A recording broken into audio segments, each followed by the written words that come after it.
بسم اللہ الرحمن الرحیم۔ السلام علیکم دوستو، اس ویڈیو میں دعا کے متعلق نبی کریم صلی اللہ علیہ وسلم کا ارشاد بتانے جا رہا ہوں۔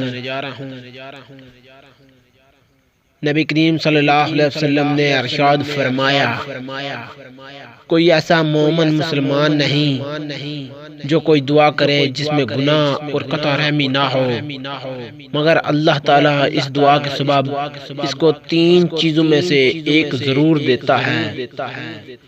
یا تو فی الحال وہی مانگی ہوئی چیز دے دیتا ہے، اور یا اس کو آخرت کے لیے ذخیرہ کر دیتا ہے، اور یا کوئی ایسی ہی برائی اسے ہٹا دیتا ہے۔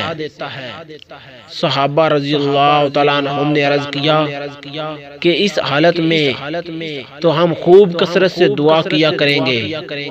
آپ صلی اللہ علیہ وسلم نے فرمایا، اللہ تعالیٰ کے یہاں اس سے بھی زیادہ عطا کی کثرت ہے۔